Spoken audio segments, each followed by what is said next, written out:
Você já perdoou alguém?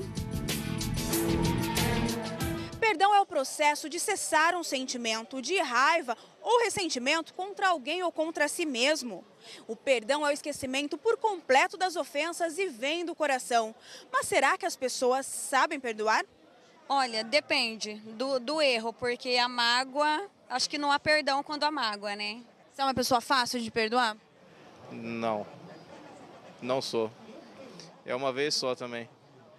Pisou na bola uma vez só. Eu perdoo numa boa, assim, mas aí fica meio balançada a relação, mas eu perdoo normal. Mas perdoar não é algo tão fácil.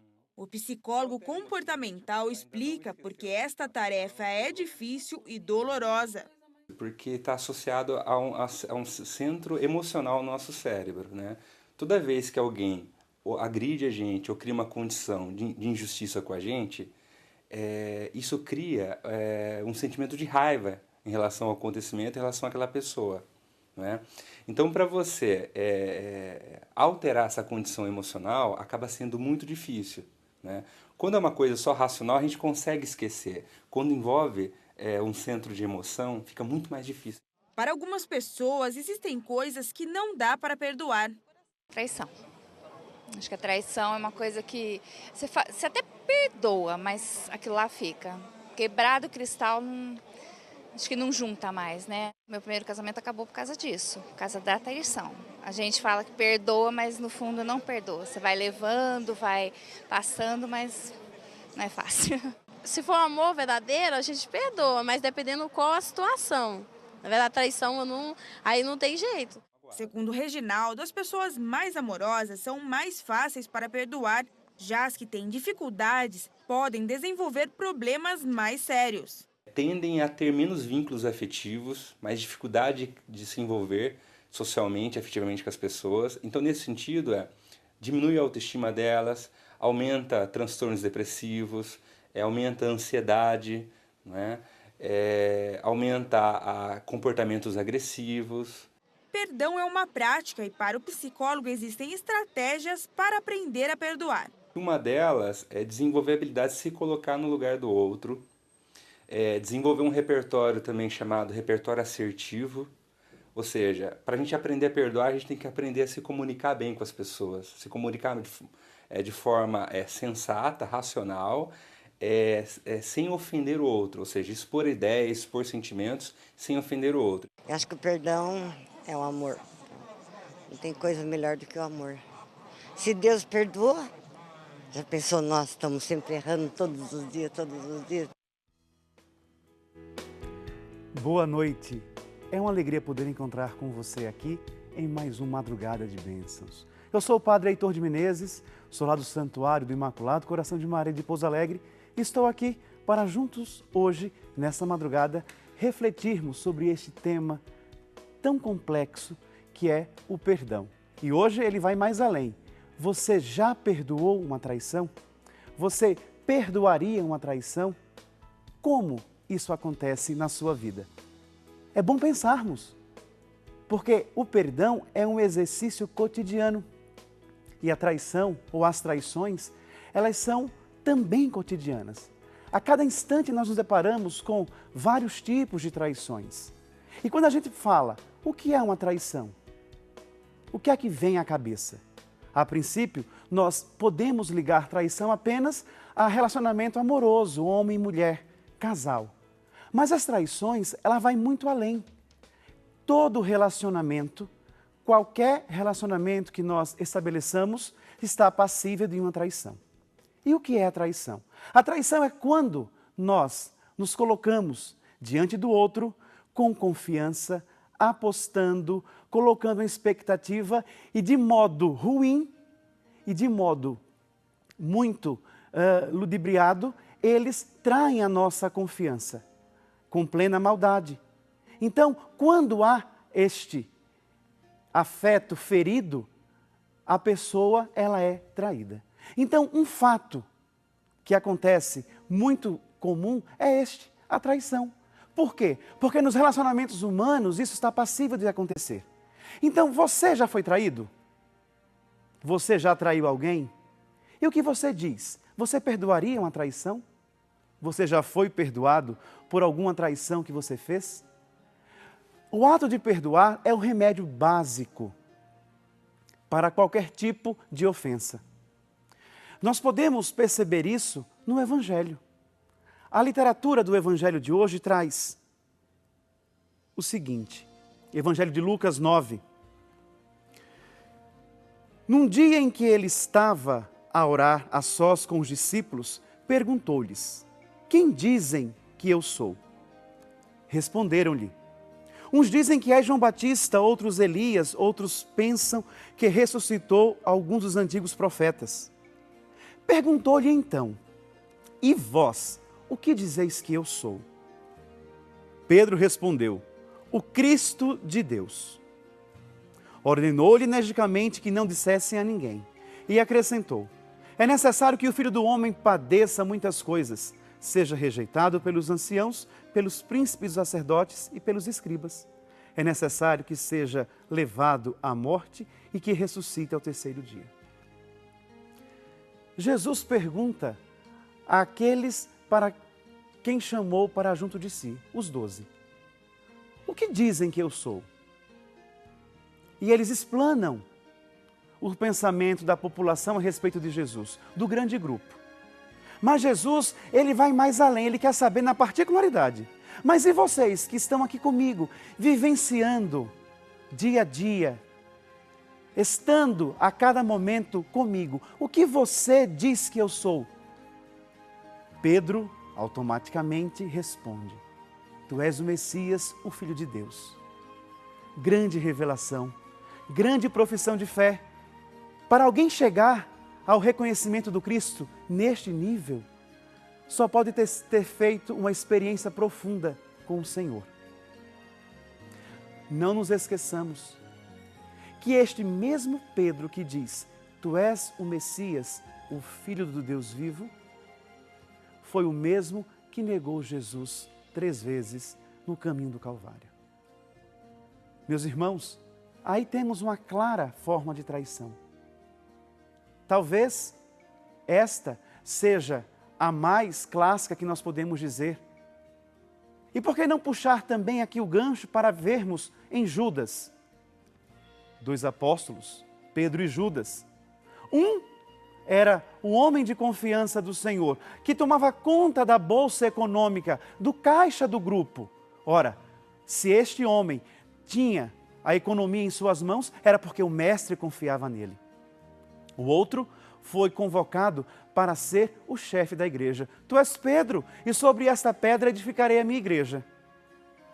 Ambos apóstolos traíram Jesus. Ambos apóstolos negaram Jesus. E na hora que o Senhor estava padecendo o suplício, eles correram. Meus irmãos, minhas irmãs, a função de Deus é perdoar sempre. A função de Deus é fazer com que o perdão, ele seja evocado constantemente. Mesmo Pedro negando a ele 3 vezes no momento da cruz, Jesus continua apostando nele e faz com que ele se redima. Para o pecado há redenção. Para o crime há o perdão. Não há perdão que não possa ser oferecido. Ora, se o próprio Deus oferece isso, se o próprio Deus nos ensina a fazer isso, se o próprio Deus, ele pratica o perdão, por que nós não? Mas pegando novamente essas figuras, nós podemos perceber que cada uma delas teve uma atitude diferente diante do seu pecado. Judas caiu em si, ele percebeu o que tinha feito. E quantas vezes eu, você e cada um de nós fazemos igual Judas, trocamos o Senhor por pouca coisa, por falsos valores. Trocamos Deus por nada.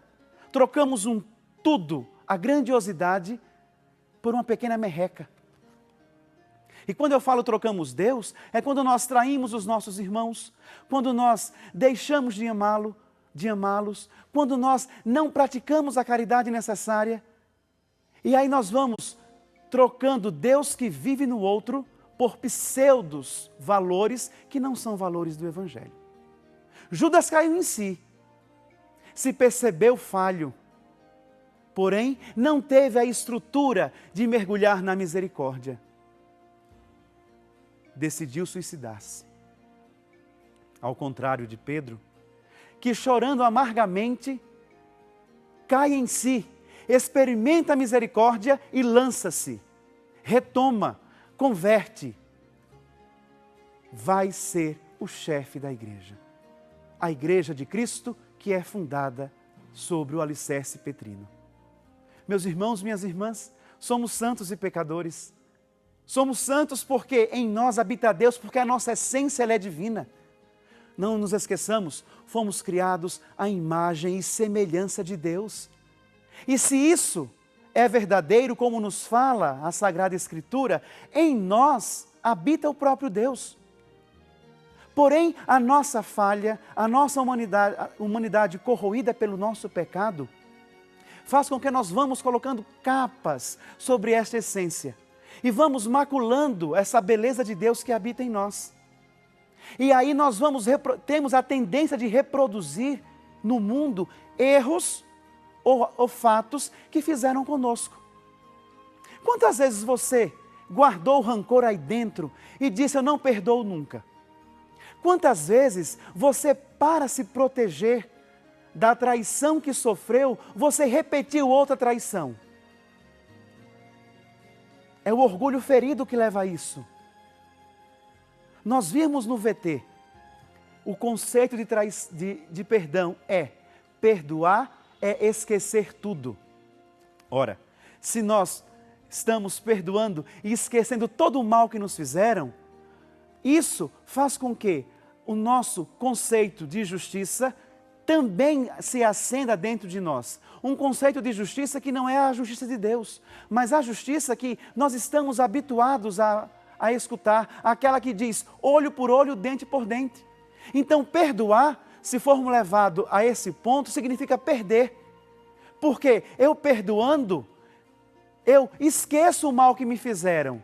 Eu estou perdendo de me vingar. E nós não somos chamados para a vingança, somos chamados para o perdão.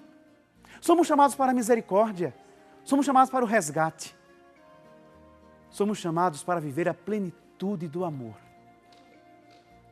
E você, tem condições de fazer isso? Você tem condições de perdoar? Você já perdoou? Somente quem experimenta o perdão que Deus oferece a cada dia, somente quem faz essa experiência com a misericórdia de Deus, é capaz de também conceder o perdão. Meus irmãos, o fato de pecarmos, o fato de falharmos, o fato de transgredirmos, não quer dizer que Deus, Ele nos abandona. Ao contrário. Deus, Ele aposta no nosso potencial de bondade. E o fato de termos errado, o fato de termos traído alguém, o fato de termos colocado alguém numa situação constrangedora, não quer dizer que nós estejamos excluídos do amor de Deus. Da mesma forma, o fato de que alguém tenha nos ferido, alguém tenha nos machucado, não quer dizer que aquela pessoa também ela seja uma pessoa perdida, que não há mais volta. O nosso Deus é o Deus do impossível. Ele sempre nos resgata, Ele sempre nos puxa para o alto e nos diz, está aí mais um novo dia para você realizar as boas obras. Jesus, Ele perguntou aos discípulos dele hoje, e vocês, quem dizem que eu sou? E você, o que diz ser Jesus? Você já fez essa experiência do amor com Deus? Você já fez esta experiência com esse Deus que perdoa sempre? Eu não acredito, meus irmãos, que Deus, Ele tenha algum modo de castigo para nós. Não, de forma alguma. Mesmo quando nós mergulhamos no pecado absoluto, mesmo quando nós mergulhamos na escuridão do erro e vivemos uma vida sem a presença de Deus, mesmo aí Deus está presente. Mas ele não invade a nossa liberdade. Ele não invade as nossas ações, porque Deus espera que nós façamos a mesma coisa que fez o filho pródigo. Caiu em si e disse: Pai, pequei contra o céu, pequei contra ti. Já não sou digno de ser chamado teu filho. E volta. Deus espera o retorno.